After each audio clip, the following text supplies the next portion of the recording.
téléspectateurs de la radio et télévision Tambara, vous pouvez désormais suivre votre chaîne de télévision préférée Tambara sur le satellite BadrSat 7, angle 26 degrés Est, fréquence 11010, polarisation verticale, symbole REC 27500.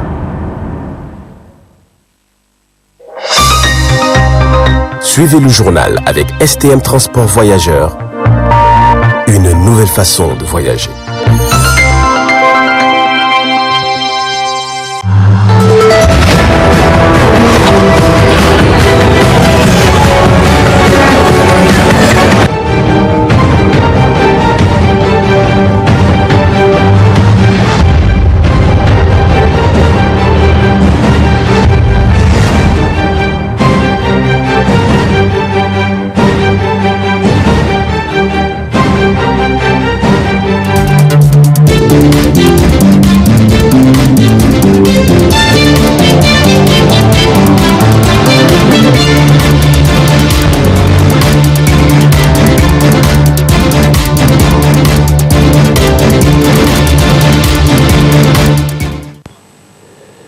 Nous sommes mardi 4 octobre 2022. Mesdames et messieurs, bonsoir et merci d'être avec nous sur le 20h15 du Miroir de la Femme. Nous ouvrons cette nouvelle page d'actualité avec l'atelier de design pour un programme pilote de filet social inclusif des personnes handicapées organisé par la Fédération nigérienne des personnes handicapées avec l'appui de l'UNICEF.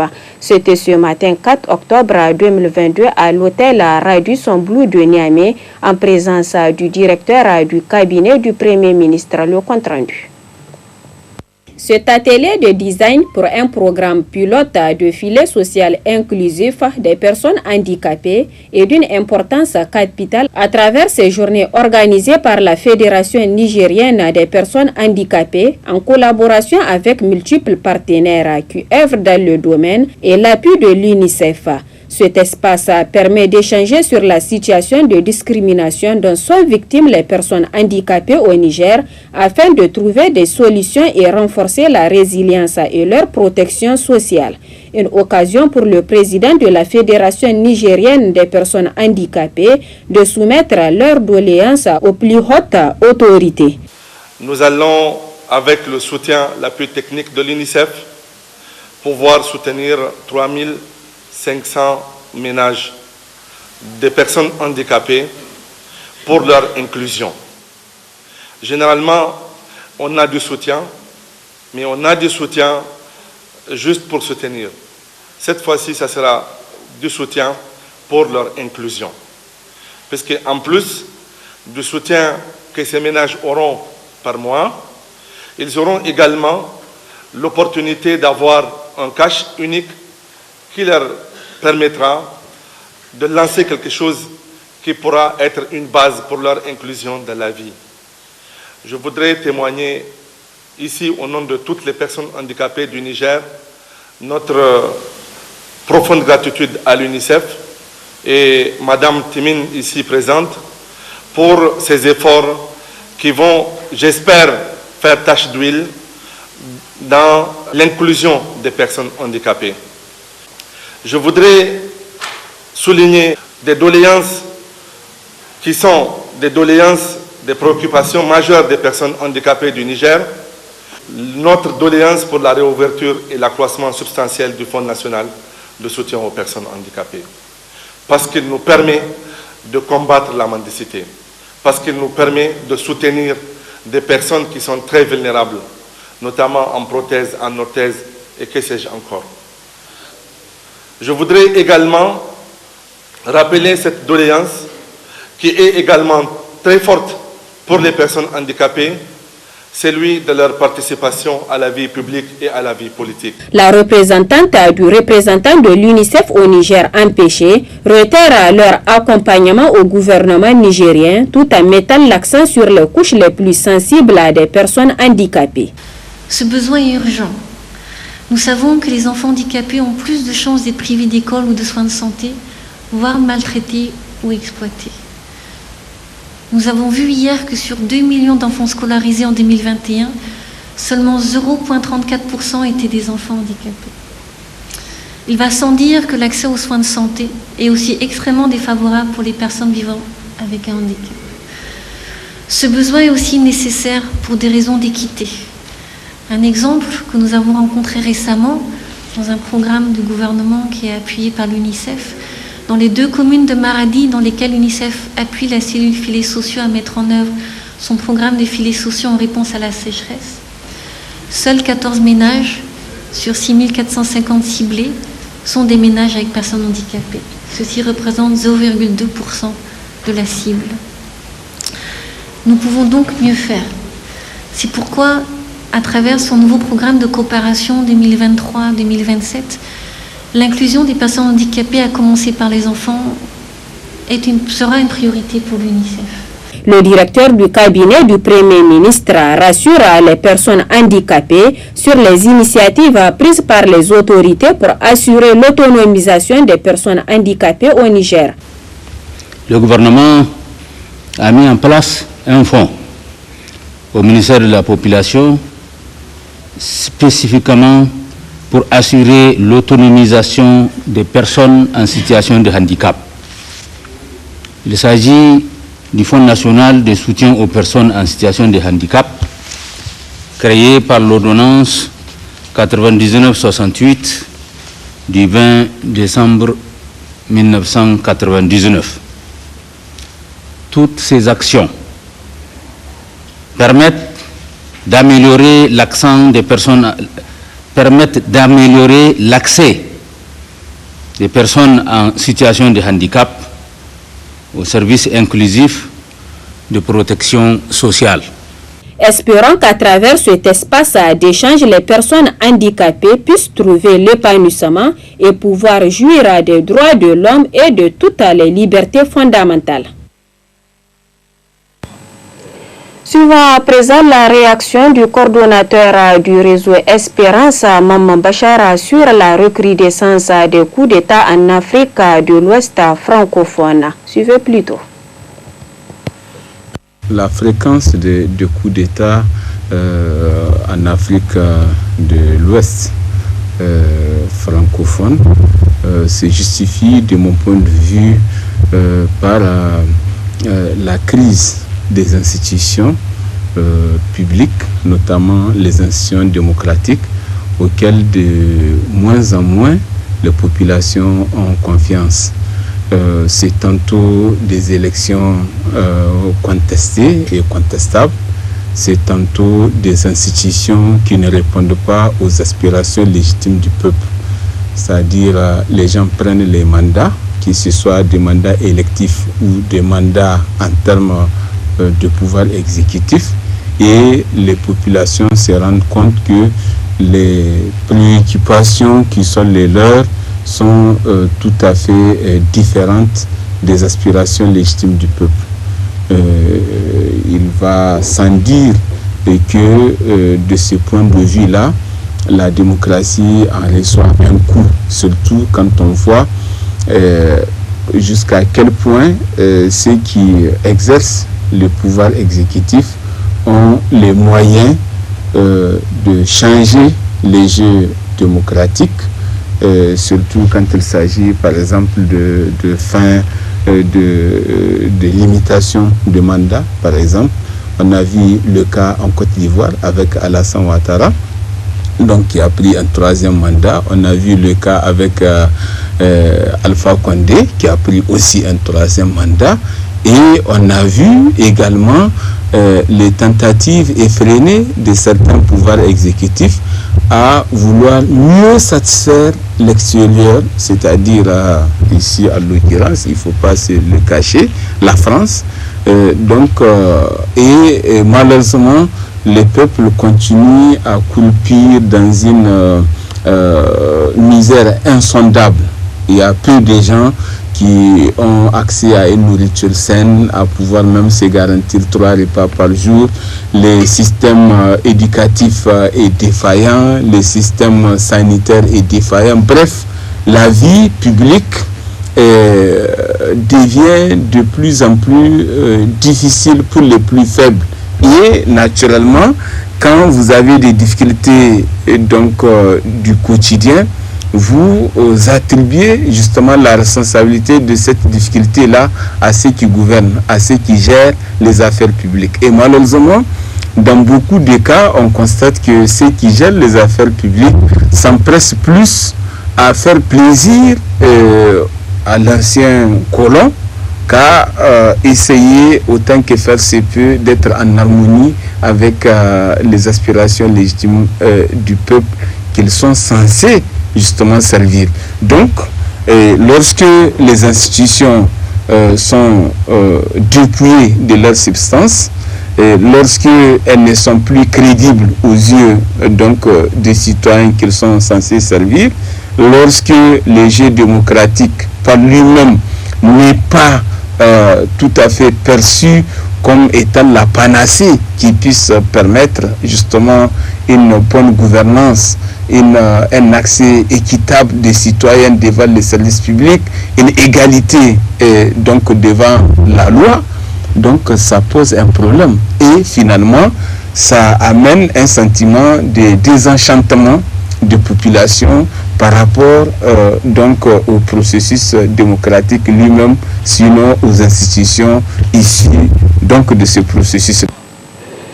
Retrouvez l'intégralité de son intervention en fin de cette édition. Vernissage de l'ouvrage intitulé Visage du sahélo-terrorisme du Dr Abbas Saini le dimanche 2 octobre 2022 à l'occasion de la journée internationale de la non-violence. Suivez plutôt. La journée internationale de la non-violence, célébrée le dimanche 2 octobre dernier, était également une occasion pour le vernissage du second ouvrage du docteur Zibrin Abbas Saini. Ce livre, intitulé Visage du sahélo-terrorisme, est un ouvrage comportant deux parties essentielles. C'est un moyen pour l'auteur de lancer un cri de cœur à travers la plume sur le terrorisme au Sahel.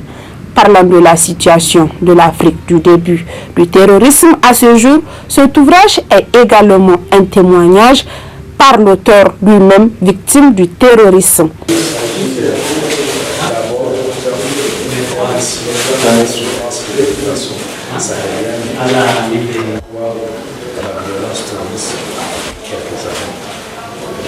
Deuxièmement, il s'agit d'un cri sur la détérioration de la condition humaine au Sahel. Ce qu'on veut dire, le fléau dont le Sahel fait face nous interpelle tous en tant que Sahéliens, d'abord en tant que Nigériens, et là en tant que Sahéliens. Parce que ces projets au Sahel aujourd'hui, le sang plus que n'importe quel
L'écriture est si importante de nos jours, vu ses multiples fonctions, il est donc souhaitable d'accorder une très grande attention en encourageant la lecture et aussi l'écoulement de ces ouvrages. Parlons religion dans cette édition pour évoquer l'action de salubrité au cimetière musulman de Yantala le dimanche dernier par des volontaires fidèles musulmans. Suivez plutôt le reportage. Rendre salubre un endroit ne se limite pas seulement de là où nous vivons, mais aussi de là où nous irons après avoir rendu l'âme. C'est dans ce cadre qu'une action de salubrité est organisée tous les dimanches par des volontaires soucieux de l'état des dernières demeures.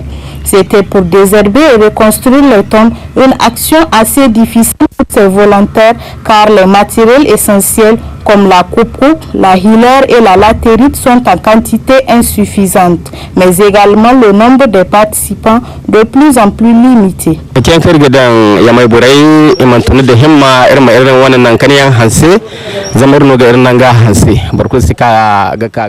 Nous faisons appel à la population de Niamey de venir massivement balayer notre dernière demeure parce que personne ne le fera à notre place. L'herbe a abondamment poussé et nous avons aussi besoin de la latérite et des coupes-coupes. Surtout la latérite, c'est ça qui est plus important à cet endroit. L'herbe a vraiment poussé à une vitesse vertigineuse que vous ne pouvez imaginer.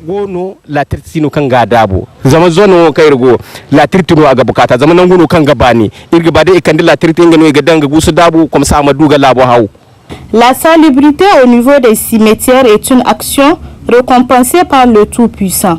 Il est donc préférable pour tous de s'y mettre car la mort est la destination finale de tout un chacun.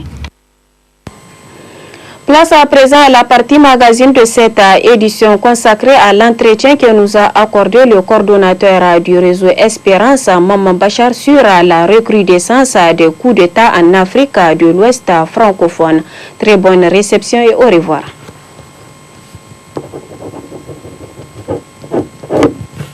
Et lorsque les institutions sont dépouillées de leur substance, lorsqu'elles ne sont plus crédibles aux yeux des citoyens qu'ils sont censés servir, lorsque le jeu démocratique par lui-même n'est pas tout à fait perçu comme étant la panacée qui puisse permettre justement une bonne gouvernance, un accès équitable des citoyens devant les services publics, une égalité devant la loi.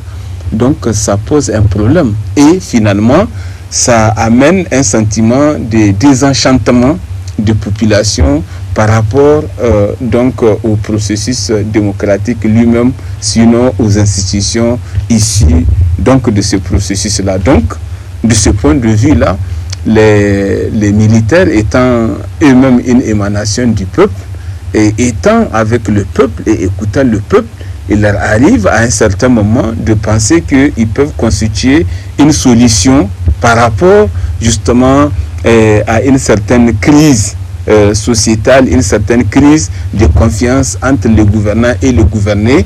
Donc les gouvernants qui ne parviennent pas à satisfaire les réelles aspirations et ambitions des citoyens et les citoyens qui attribuent la responsabilité de l'ensemble de leurs difficultés de vie quotidienne, notamment la vie chère et tout ce qu'il y a comme pratique malsaine en fait de gouvernance, corroborée par des détournements des deniers publics, par des abus de pouvoir et d'autorité, par des personnalisations du pouvoir, par, si vous voulez, une certaine aristocratie démocratique qui peine à pouvoir promouvoir à son sein même une certaine alternance visible et crédible aux yeux de la population. Donc, naturellement, les gens, à partir de ce moment-là, pensent que s'il y a des crises d'une telle étendue,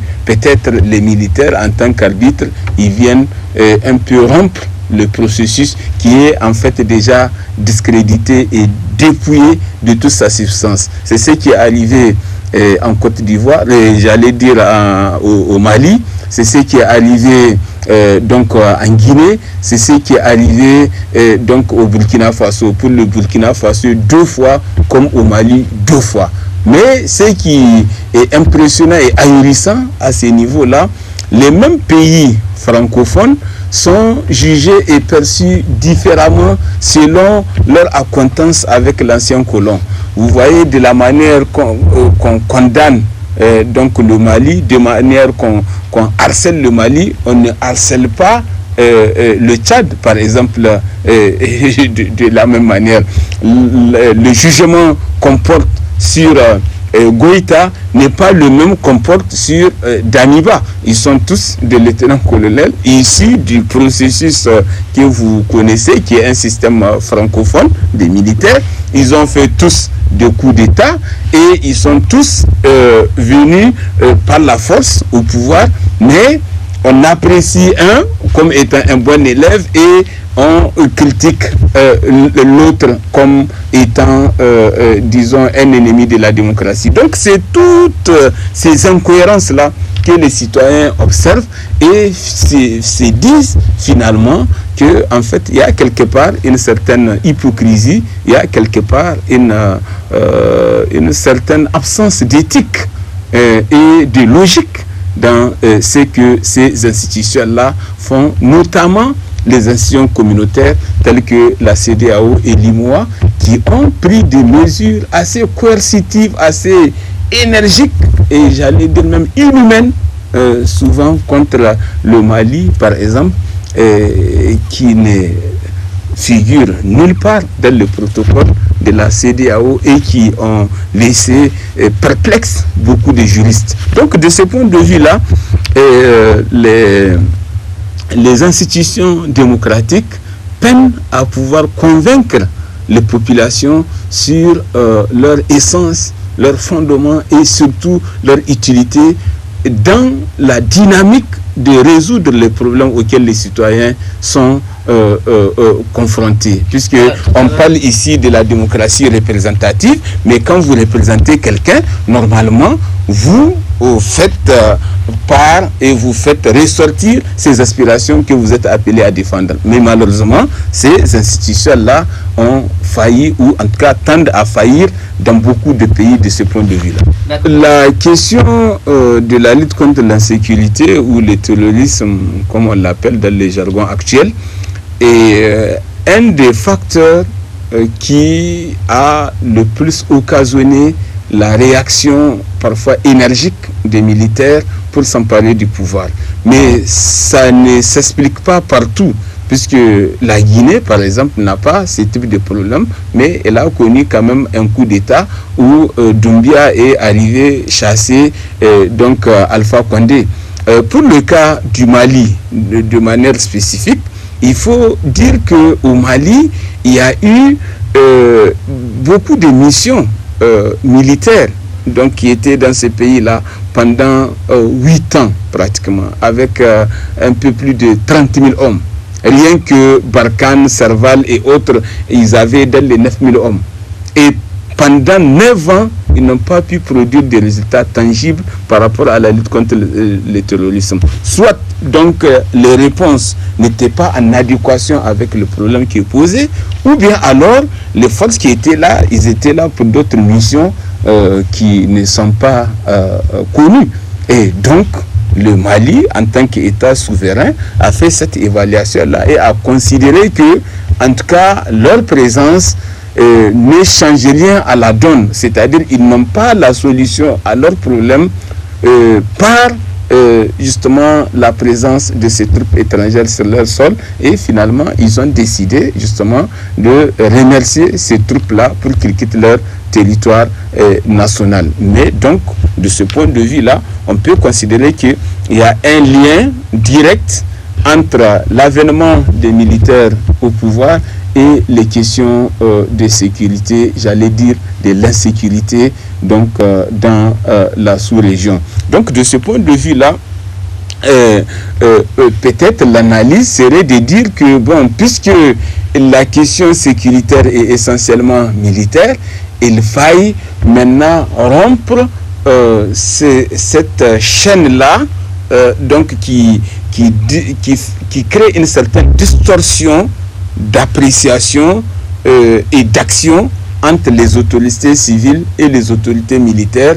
Semble-t-il que quand eux-mêmes seront à la fois les autorités civiles et seront à la fois des autorités politiques et militaires, peut-être il n'y aura pas de distorsion par rapport à la prise de mesures, en tout cas qui seraient les plus pertinentes pour faire face donc à l'insécurité. C'est ce qui s'est passé donc pour le cas du Mali et c'est ce qui s'est passé pour le cas du Burkina Faso, excepté le cas du Burkina Faso où au fil du temps, pratiquement 7 mois après son installation, puisqu'il était arrivé au pouvoir en fin janvier 2022, finalement le vendredi passé, pratiquement le 30 septembre, et les mêmes qui ont lutté pratiquement pour son avènement au pouvoir a considéré qu'il était en train de dévoyer les objectifs qui étaient assignés au mouvement qu'il a amené au pouvoir, et donc ils ont créé des situations de contestation qui ont fini par l'emporter, et à l'heure actuelle il semble qu'il est déjà en exil au niveau du Togo. Donc quand on apprécie de près, on peut considérer qu'il y a une corrélation, en tout cas de par les justifications qui sont invoquées par les militaires, il y a une corrélation entre la situation d'insécurité et l'avènement des militaires au pouvoir. Pour ce qui concerne par exemple le Burkina Faso, c'est la goutte d'eau qui a fait déborder les vases, c'est ce qui s'est passé la semaine passée à Djibo, donc une localité burkinabé où il y a eu des centaines de morts suite à une attaque terroriste. Donc, ils se sont posé la question, comment, pendant qu'un lieutenant-colonel est à la tête du pays, pendant qu'on dit qu'on a doté les forces de défense et de sécurité de tous les moyens adéquats pour pouvoir faire face à l'enjeu sécuritaire et au contexte dans lequel ils vivaient, et pendant que eux, ils pensaient qu'ils avaient tiré les leçons de l'insuffisance des dispositifs mis en place par Roch Christian Kaboré, comment, pendant ce temps-là, on assiste à des attaques beaucoup plus osées, beaucoup plus meurtrières et beaucoup plus, insolentes du terrorisme sur leur sol. Et donc, ils ont estimé que, puisqu'il en est ainsi, et que pendant que cela se passe, lui, le colonel Daimiba, s'est baladé de New York à Niamey, etc., pour prendre des conseils. Donc, ils ont estimé qu'il ne répond plus à leur aspiration, et donc il fallait le dégager, ce qu'ils appellent là-bas l'opération dégagement. Donc, il a été dégagé. Donc, il a été remplacé par un autre capitaine, à l'image de capitaine Nestor Thomas Sankara, que tout le monde connaît, et qui aujourd'hui constitue un emblème de la révolution, en tout cas dans les pays ouest-africains. Donc, de ce point de vue-là, il y a une introspection que l'ensemble des démocrates, donc des pays de l'Afrique de l'Ouest, doivent se faire. Puisque aujourd'hui, nos institutions démocratiques sont en crise. Elles ne sont pas crédibles aux yeux de beaucoup de citoyens. Donc, il va falloir repenser justement ces institutions-là. Il va falloir repenser la représentation même, c'est-à-dire la démocratie représentative. Puisque, comme vous vous rappelez, ici, quand on a voulu faire venir Barkhane, ils entendaient, ils sont dans le pays, ils entendaient jusqu'à quel point la société civile, en tout cas dans sa grande majorité, était opposée à la présence d'une force étrangère, surtout celle qui est chassée d'un pays frère. L'accepter sur notre sol serait un acte de belligérance, mais ils ont passé outre. Ils ont passé non pas par une loi qui autorise le gouvernement à autoriser l'arrivée de cette force Barkhane-là, ils ont passé juste par une révision de déclaration de politique générale du gouvernement, ce qui est une violation de la loi.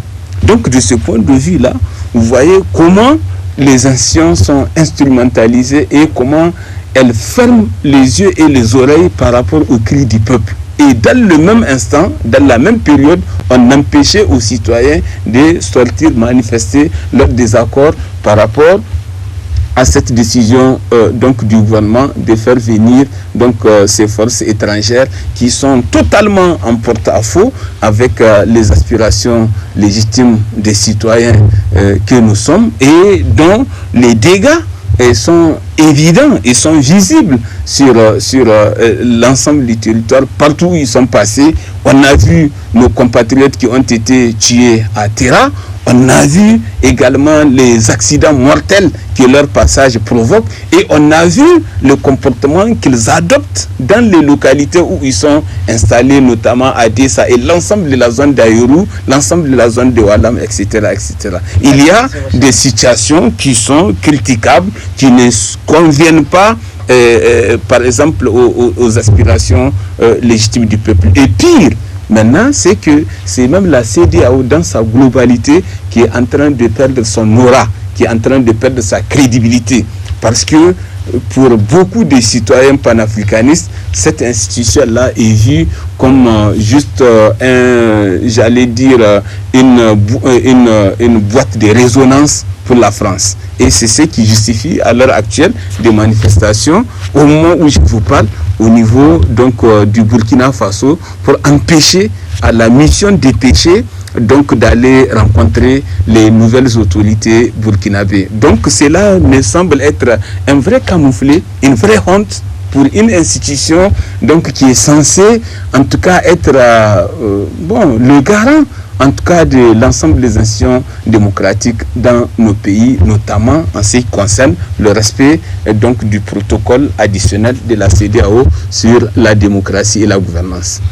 Et l'impact est réel, puisque comme je vous l'ai dit, les citoyens de leur grande majorité ne sont pas du tout d'accord avec cette approche-là du gouvernement qui pense que notre sécurité dépendrait de la présence d'une force étrangère sur notre sol. Dans aucun pays au monde, on n'a vu une force extérieure venir défendre la souveraineté nationale de notre pays. On a vu le cas de l'Afghanistan, on a vu le cas de l'Irak, on a vu le cas de beaucoup de pays où toutes ces puissances-là sont parties s'installer durablement, parfois sur 10 ans, 20 ans, mais qui ont fini par quitter en queue de poisson ou en tout cas quitter d'une manière souvent déshonorante, puisque c'est en fuyant même qu'ils quittent le pays parce que tout simplement, ils n'ont pas la solution locale à imposer aux populations qu'ils sont venus, entre guillemets, aider. Donc, de ce point de vue-là, il va falloir s'asseoir, innover, penser de manière patriotique, sereine, sur ce qu'il nous faut véritablement pour nous défendre. C'est à nous d'organiser notre défense. C'est à nous de faire en sorte que, même si c'est la moitié d'entre nous qui devait disparaître, qu'on puisse permettre à l'autre moitié de pouvoir défendre vaillamment, durablement et de manière intègre donc l'espace territorial sur lequel nous vivons. Donc c'est ça en fait la démarche. Aucune force étrangère ne peut venir vous proposer un contrat de défense, quelle qu'elle soit d'ailleurs, puisque quand elle vient, elle aussi, elle a un agenda, elle a des intérêts, elle a deux positions, elle a aussi des appréhensions sur la base desquelles elle va pouvoir fonctionner. Et ce n'est pas toujours en fonction des intérêts qui sont les vôtres, c'est en fonction aussi de leurs intérêts à eux. Donc, certes, nous ne pouvons pas vivre en autarcie, nous ne sommes pas une communauté fermée, nous ne sommes pas un État autarcique qui n'a aucun rapport avec les autres États. Nous avons toujours besoin de l'apport des autres, mais dans des relations équilibrées avec un sens de l'intérêt commun et surtout dans une vision gagnant-gagnant. Il faut que ça soit des rapports équilibrés dans lesquels nous définissons par nous-mêmes ce que nous voulons pour nous-mêmes parce que personne n'aimera notre pays mieux que nous-mêmes. Donc, l'autre qui va venir en ajout ou en supplément ou en appui, il vient juste nous apporter l'expertise que nous n'avons pas pour compléter notre force à faire face à nos défis. Donc c'est cela en fait qu'il faille comprendre dans cette démarche, et c'est pourquoi nous estimons que chaque fois qu'il y ait des forces étrangères dans un pays, vraiment c'est le précipice.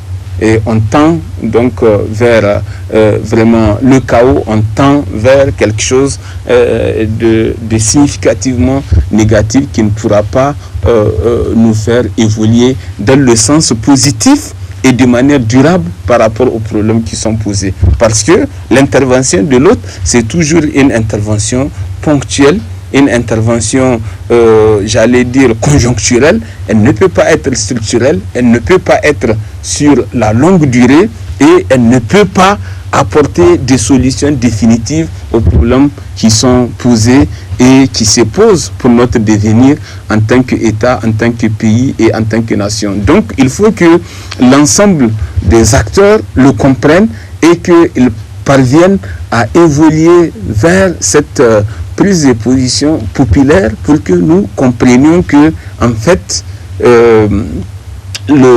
la défense de notre pays incombe d'abord à nous-mêmes et non à quelqu'un d'autre. Voilà en fait nous ce que nous pensons et ce dans quoi et sur quoi et vers quoi nous pensons que nos autorités publiques doivent tendre dans vraiment un esprit patriotique, avec éthique, avec j'allais dire orgueil, et avec un sens de l'intérêt général, de l'intérêt de tous.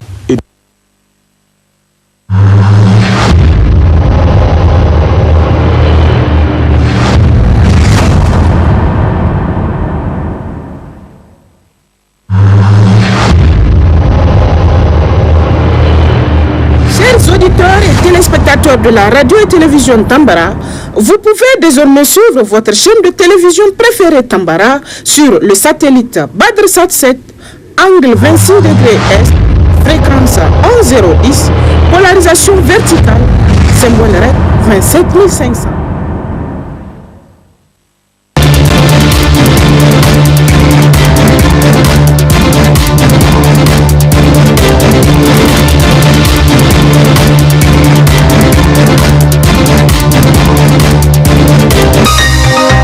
Ce journal vous a été présenté par STM Transport Voyageurs. Une nouvelle façon de voyager.